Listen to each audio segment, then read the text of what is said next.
America is right now in a record-long EF5 tornado drought. The last time that we saw an EF5 tornado rip across our country was May 20th, 2013 in Moore, Oklahoma. This tornado was indeed a tragic tornado, which caused 24 deaths and $2 billion in damage. However, despite there being many notable tornadoes since then, we have never seen an EF5 tornado. Now, there were some tornadoes that could have been potential EF5 tornadoes had certain things ultimately not ruined them. May 31st, 2013 had a tornado in El Reno that had the highest winds ever measured on Earth by the Doppler radar at 302 miles an hour, easily in EF5 status. But people were getting queasy about the rating for one reason. The highest confirmed damage that they did was EF3. Ultimately, the tornado was allowed to stay in EF5 until September 1st. When the NCDC report came out, El Reno was downgraded to EF3 intensity on a basis that they do not use wind speed to measure tornadoes. There are very, very few exceptions to this rule.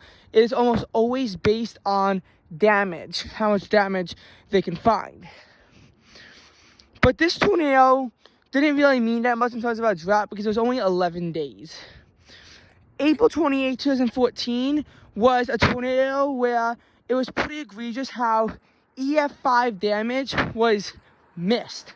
This was the Venola, Arkansas tornado that led to 16 deaths and over $220 million in damage. It was a pretty rough tornado for the region, and it was rated high on EF4, but a lot of experts, including Tim Marshall, have come out saying how EF5 damage was clearly missed. And maybe it was due to poor construction. The thing is that a tornado cannot be rated EF5 unless it has EF5 level construction. If there's no EF5 level construction, then it cannot be rated an EF5. This has happened plenty, but now it seems to be stricter about the cutoffs. There were no potential EF5 tornadoes in 2015, but there were a few in 2016 worth talking about. In 2016, on May 9th, an EF3 tornado, I believe, ripped through portions of Oklahoma that caused no deaths or injuries, but $4 million in damage. And they believe that based on Doppler wind speeds, an EF5 rating could have happened had it struck a more populated area. This happened again with the Dodge City tornado on May 24th. Despite only being rated an EF2 tornado, they say that the tornado could have been rated EF5 had it struck a more populated area. This also happened with the Chapman tornado on May 25th, which wound up causing 8 injuries.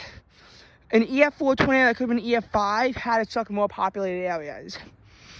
Despite America having multiple devastating tornadoes since then, and even in 2015, especially Bogard, none of these justified an EF5 rating. Some of America's worst tornadoes in this time were actually not even EF4s. The 2019 Dallas tornado and 2020 Nashville tornado, both causing over $1 billion in damage.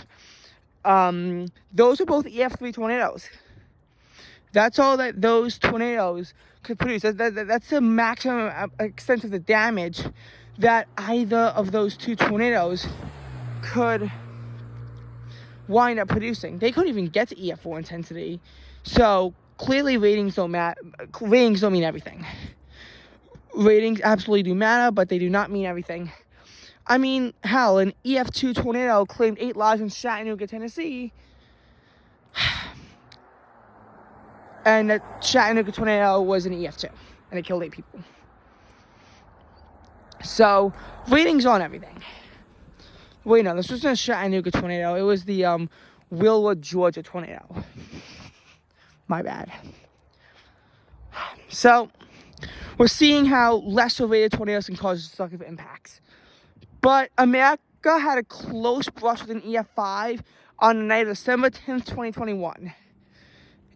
It's difficult to say whether or not the Western Kentucky tornado was a potential EF5 tornado.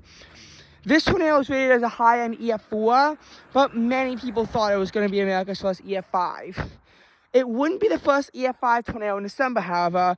America has seen December F5 tornadoes, which are the EF5 equivalent, back in 1953 in Mississippi and 1957 in Illinois. So it wouldn't be unprecedented. The amount of deaths that this tornado produced was unprecedented for a December tornado, however, with 57 people dying and over 500,000 people suffering injuries.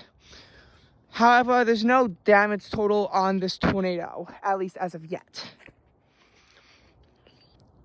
This tornado was the longest track tornado of any in both December and in Kentucky.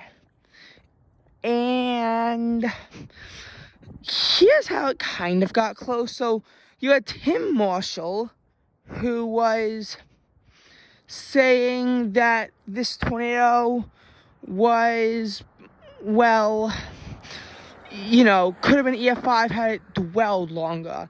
They said that the fast movement of the tornado, which was about 60 miles an hour, really made it to the point where it was moving so incredibly quickly that it kind of made the damage appear less than what it really was. Also, the 2011 Philadelphia tornado was rated EF5 because of ground scouring. And believe me, this is the Philadelphia, Mississippi tornado, not the Philadelphia, Pennsylvania tornado. If a tornado in Philadelphia, Pennsylvania was EF5, it would be causing way more than 3 deaths and $1 million in damage. It would probably cause thousands of people to die, as a matter of fact. But the Western Kentucky tornado, they did not use ground scouring. They just did not. So, as a result, that does kind of raise the question, if ground scouring would be used, could have been EF5? And really the answer is yes. Another tornado that some people think could have been a potential EF5, but really can't due to extrapolation issues, was the EF3 in Andover, Kansas, back on April 29th. This tornado, evidence by photographing was presented by the ESSL that said it had winds of 264 miles an hour, which would place it in between the IF4 and IF5 category. There are a few problems with this. Number one, it's being extrapolated from a visual graphic. And number two, the U.S. does not use the International Fujita scale. And you know, even if you get rid of this cross-contamination or whatever, you still have this looming issue of, well, this tornado was not thought to be a potential EF5 by anyone in the U.S. or even by the ESSL. It wasn't directly stated by them. The tornado did cause over $40 million in damage, however. Okay. So, now we have to put the pieces back into the puzzle. We have to put everything back together.